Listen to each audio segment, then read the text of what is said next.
Bem, jovens, e aí, como é que vocês estão? É, Esse é um dos quadros que eu mais gosto de fazer aqui, que é a análise de petição, né? A análise de peça, na verdade. Muita gente me pede, exatamente porque às vezes a gente explica algumas questões, mas é na prática que a gente vai ali apurando o nosso olhar para o que é bom e para o que é ruim em termos de layout, organização, formatação e tipografia.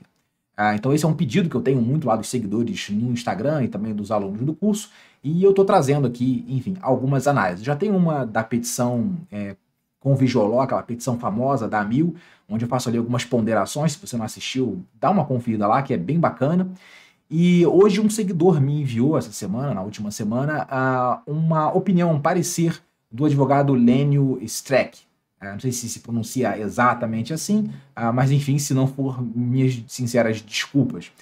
Bom, o objetivo aqui, como sempre, eu gosto de falar, né, não tem nada a ver com a parte técnica jurídica, né, com a parte de direito, não está na minha alçada essa questão. A gente vai se ater ali realmente à formatação, à organização do documento, a aspectos ali de ergonomia visual, de escolhas de fontes, de margem, etc. Tudo que envolve aí a tipografia. Então, eu não conheço o advogado, já recebi alguns artigos dele por direct, então já tive a oportunidade de ler algumas opiniões dele em alguns desses sites, acho que no Migalhas e em outros sites jurídicos.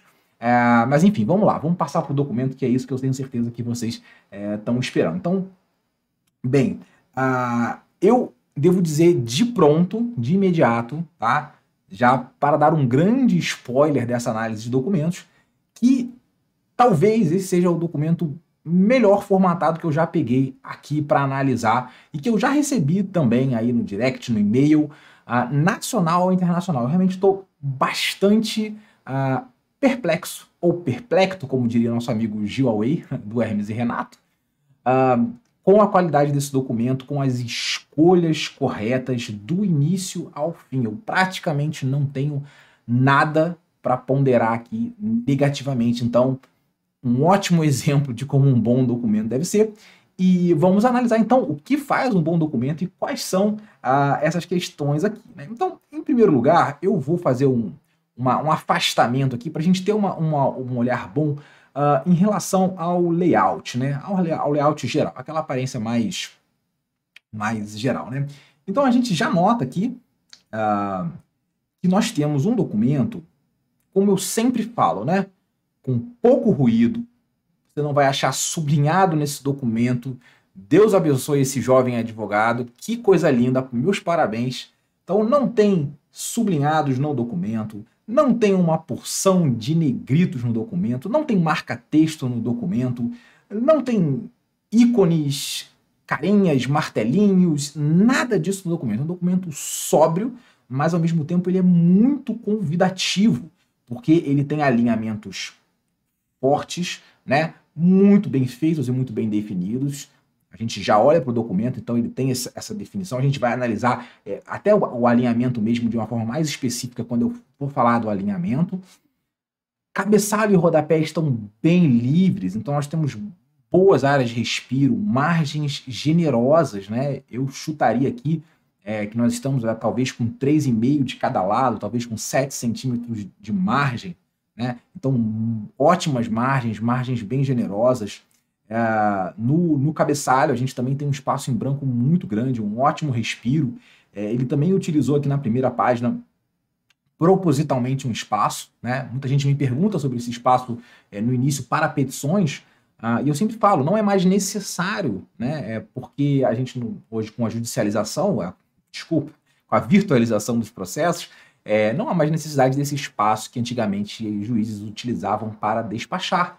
Mas você pode fazer uma escolha deliberada, né, para fins estéticos. Então aqui ele realmente optou por criar esse espaço proposital, deliberado, e ficou legal para o documento. Então a gente já muito respiro. No rodapé também tem apenas uma linha, né, muito discreta, com todos os dados bem organizados, divididos ali por barras, né? Então nós temos o endereço, CEP, telefone e site. Não precisa de mais nada, tem tudo o que você precisa saber em relação ao advogado. Não precisa colocar o Instagram, o endereço das 9 filiais, né? Os 79 escritórios que compõem a banca, os 79 advogados que compõem a banca de escritórios, né? E aí aquele cabeçalho, ele chama mais atenção que o texto. Então, ele é muito ergonômico visualmente e ele tem essa ideia de foco atencional, quer dizer, essa moldura que são as margens, colabora muito para que o seu olhar se volte para o meio do texto, tal qual uma fotografia com vinheta, uma moldura de um quadro. Então a gente tem esse efeito muito, muito legal. Então já a apresentação geral dele é muito, muito positiva e muito convidativa, né? A utilização dos números aqui na lateral, com uma inversão de cores, né? O branco fazendo esse vazado aí, sobre me parece que aqui é um azul, né? Posso estar equivocado, mas me parece um azul marinho bem escuro. A logomarca também é muito bonita, é muito bem feita, embora a minha área não seja de design gráfico. Enfim, o documento tem muitos atributos positivos. Agora vamos falar algumas coisas um pouco mais específicas, tá? Um pouco mais específicas para a gente também não ficar só nessa análise geral. Então vamos ver quais foram as escolhas ali que a gente já consegue entender, tá? Que somadas vão dar essa qualidade que a gente está observando aqui. Bom, primeira coisa, vamos falar da fonte, né? A fonte, é difícil a gente reconhecer uma fonte e falar, essa é tal fonte. Porque muitas fontes se parecem, às vezes a diferença está numa letra, numa serifa, num G. Então, não existe isso, tirando um cara muito fora do comum, de bater o olho na fonte e dizer, é essa fonte. A gente começa a reconhecer algumas e intuir, eu acho que é essa, né? Mas, na dúvida, o que a gente pode fazer? Você pode bater um print screen de uma palavra, geralmente é bom de uma palavra, né? Amplia bem, eu já fiz isso aqui e vou mostrar para vocês. A gente entra lá no Google, tá? Aqui digita What the Font, né? E aí tem esse primeiro resultado do MyFonts, né? Que é um site com várias questões de fontes, inclusive downloads, etc. E entrando lá, você faz o upload desse print screen. Então, como eu já fiz o upload, né? Como já fiz o print screen, né? Eu simplesmente coloco ele aqui, tá? Então, eu peguei uma palavra, prolegômenos, que eu confesso que não sei o que significa, e pá, clico e já me deu aqui a Georgia Pro Bold. Então, ele usou a família Georgia Pro, que está aí no Office 365. Eu não sei se no 2019 também tem. Eu sei que no 365, né, na versão da assinatura, com certeza tem. É uma fonte que eu gosto. Ela é baseada, né? Ela é uma fonte do mesmo estilo da Times New Roman, só que ela é otimizada para o meio digital, então ela é um pouco mais legível, ela tem uma altura X um pouquinho maior. Então é uma fonte bacana, é a fonte até que a gente utiliza nos e-mails do Tipografia Jurídica. E então, legal, gostei da fonte e o fato de ser uma família também que tem boas variações, né? A Georgia Pro, ela tem Light, ela tem Black, se eu não me engano, então ela tem uma família um pouco mais estendida, que permite trabalhar também aí com variações, tá? E aí, eu fiquei aqui encantado, meu coração se derreteu quando eu vi o uso dos versaletes, né? Eu até pensei, será que esse jovem advogado me segue? Mas talvez não, talvez ele seja simplesmente alguém muito sabido aí, que tenha conhecimento de livros, né? Porque a gente vê esse uso realmente em livros, em boas editorações, em boas edições. Você não vai ver o uso de maiúsculos, né? Então, você não vai usar o nome do autor, do réu, ou mesmo siglas, com o uso da caixa alta. Você vai usar os versaletes. E olha como eles são harmônicos no texto, olha como eles são agradáveis, eles não gritam com você, eles não brigam com você. Então, para quem não conhece, está aqui, ó. Vamos pegar a nossa canetinha, a nossa amiga. Tá aqui o versalete, ó. Opa, sou meio torto aqui para escrever, me perdoem. Tá? Esse aqui é o versalete. E como a Georgia Pro não tem um versalete real, que a gente chama, esse versalete é um versalete simulado, né, que a gente faz no Word a partir do Ctrl mais Shift mais K. Perdoem a minha tipografia. Então é basicamente isso, você faz ali e tal. Não é a mesma qualidade de um versalete de uma fonte real, né, um versalete real, mas ainda assim é muito satisfatório, muito ok, tá?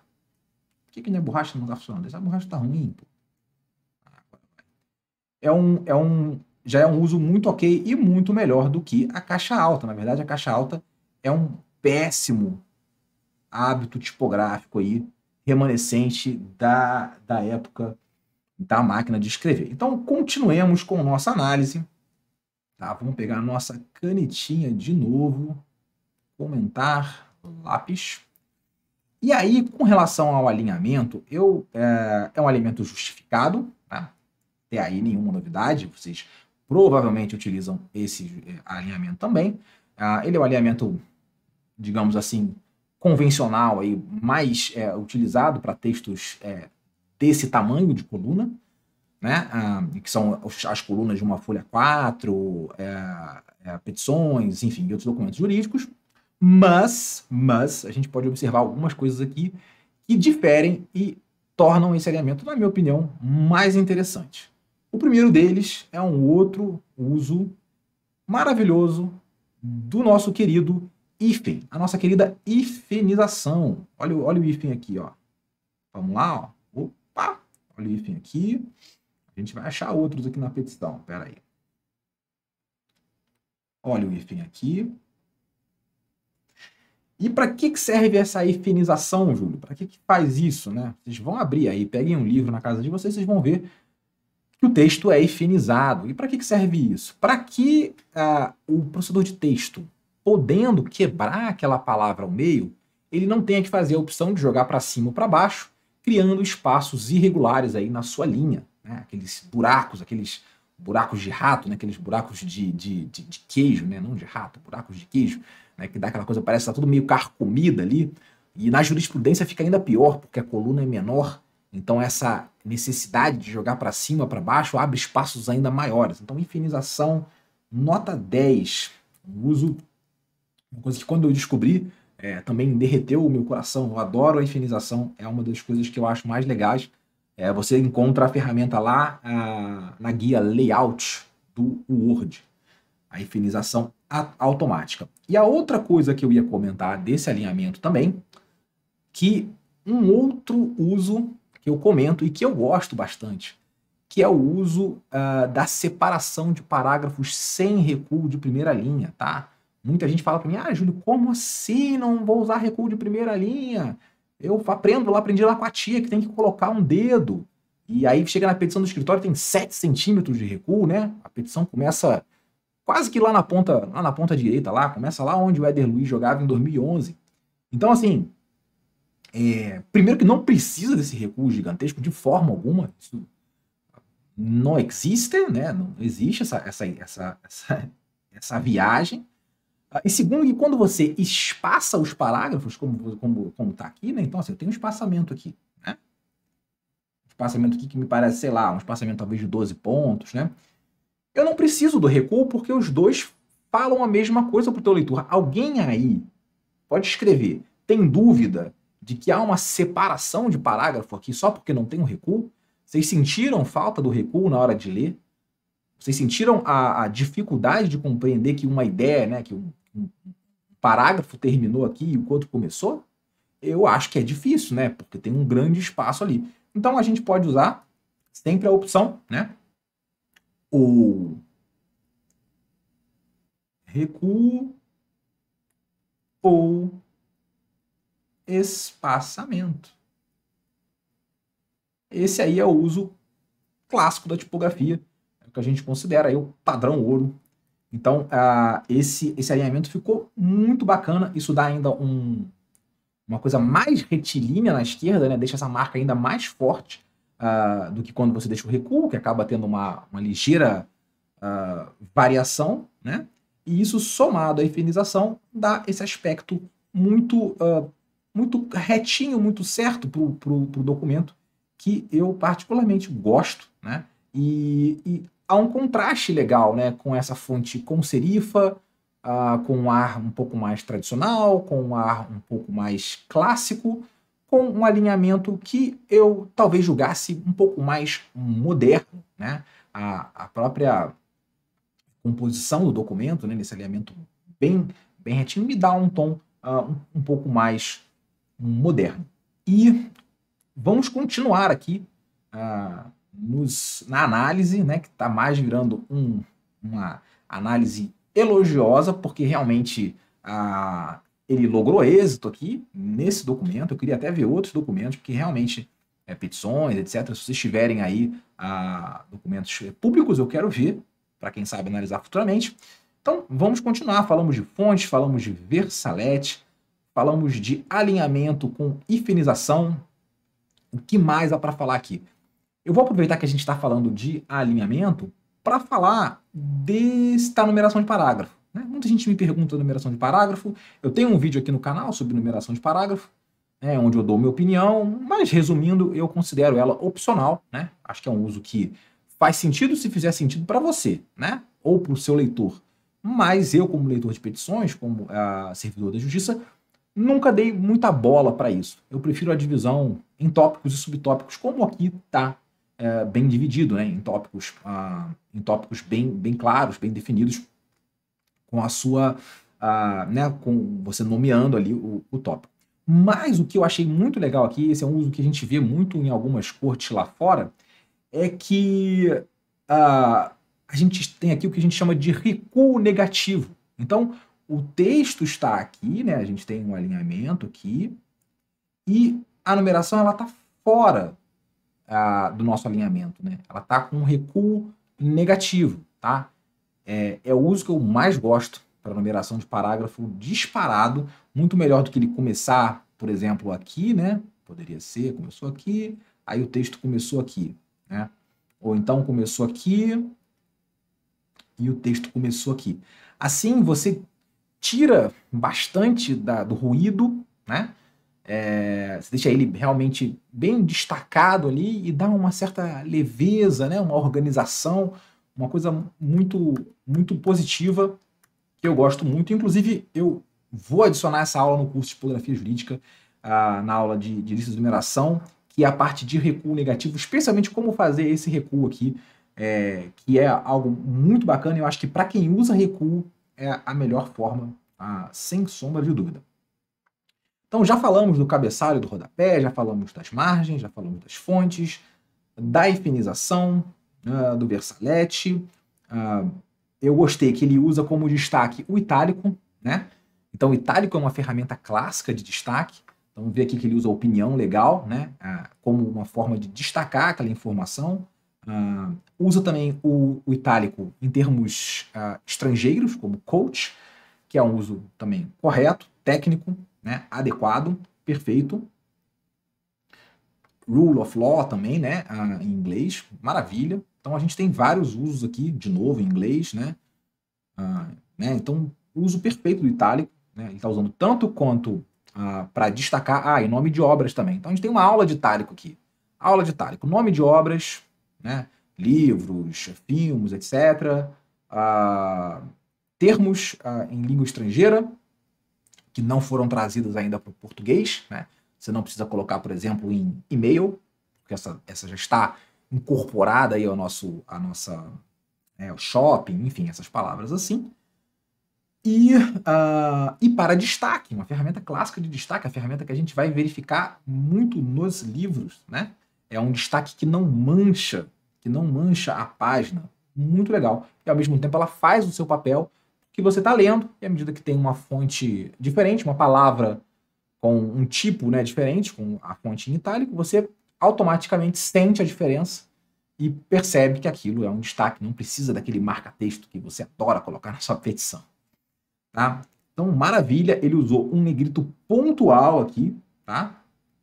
Pontual, então lembrem do paradoxo do destaque, quem destaca tudo não destaca nada. Então você, quando destaca muito pouco na petição, né, como ele fez aqui, quando o destaque aparece, ele é bem destacado, né? Eu botei um mais aqui, é um super destaque. Por quê? Porque não tem nada destacado. Então, eu marquei alguma coisa, eu joguei o meu leitor para lá, eu disse para ele, olha, isso aqui é importante. Se eu disser para ele, tudo é importante, significa que absolutamente nada é importante, eu já perdi o foco da atenção desse meu leitor. Então, olha, eu realmente E para fechar muito bem aqui, tem mais duas coisinhas para falar, né? Esse uso de assinatura é um uso que eu também gosto muito, também estará lá no curso, uma aula de como fazer a assinatura com transparência para colocar em documentos, né? Eu acho que dá um peso de autoridade, né? Quando você vai fazer uma proposta, dá um tom de proximidade, não é à toa que aquela cartinha que você recebe do banco com um empréstimo pré-aprovado tem a assinatura do gerente lá, né? Porque que você pensa, tá impresso. O gerente não saiu ali assinando carta a carta e fechando para mandar para tua casa. É óbvio que não. Ele tinha mais o que fazer, né? Mas o fato é que você sente que tem um pouco mais de pessoalidade. Você sente que tem, literalmente, né, a mão dele ali. Que alguém aprovou, não foi uma máquina, não foram agentes administrativos do setor de marketing, foi o gerente, né? E ele apôs a assinatura ali. Então isso dá um tom interessante que vai tanto para esse caráter pessoal, humano, próximo, acolhedor, quanto também de autoridade, né? Canetei, né? Então você tem ali a assinatura de um juiz. Mandado. Você dá aquela canetada, né? A famosa canetada, né? Então tem um peso que aqui, para mim, dá esse tom de autoridade. Né? Você faz, conclui e bah. Não teria a mesma autoridade se tivesse ali assinado digitalmente. Mas o documento é assinado digitalmente. Tudo bem, assina digitalmente. Mas é uma opção estilística colocar a pôr a assinatura desta maneira. Tá? Para finalizar, então, a nossa análise, tá? Eu vou falar de duas coisas. Estamos aí com 21 minutos, uma análise muito rica, uma grande aula de tipografia em cerca de 20 minutos. A primeira é a questão de hierarquia textual. Então, nós temos que opinião legal está um pouco maior que os nossos tópicos. Ela está em negrito e com uso do itálico. Então, itálico aqui é uma ferramenta de contraste e de hierarquia, porque ela faz diferenciação, né, entre esses vários elementos do texto. Depois nós temos os tópicos, né, em negrito somente, um pouco menor, com a numeração romana. Né? Então você tem um nível ali. E depois você tem o texto propriamente dito, sem o negrito, né? Com a numeração de parágrafo em negrito com recuo, né? E a citação com um grau ainda abaixo, provavelmente com um ponto e meio, talvez 2 pontos de diminuição da fonte. Então nós temos aqui, quando eu pego esse quadro aqui, a gente vê perfeitamente essa hierarquia, né? Aqui do mais para o menos, né? Então temos uma hierarquia bem definida, sutil, mas bem definida. E essa hierarquia, ela também aparece aqui, ó. Aqui, ó. Vamos ver se eu consigo chegar lá embaixo. Aqui, ó. Vamos ver se aqui sai. Lá no... Poxa vida. Quero que saia essa binha aqui. Como é que sai você, meu filho? Pronto, sai.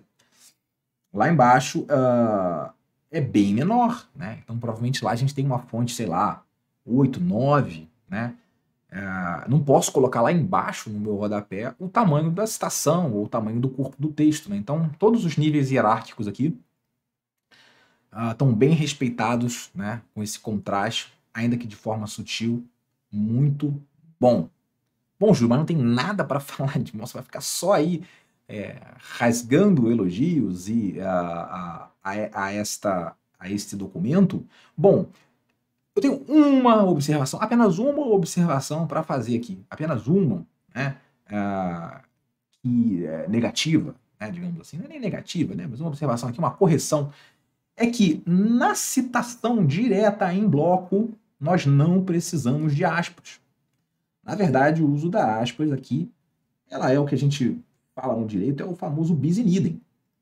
Porque o que marca a citação direta é exatamente o recuo. Né?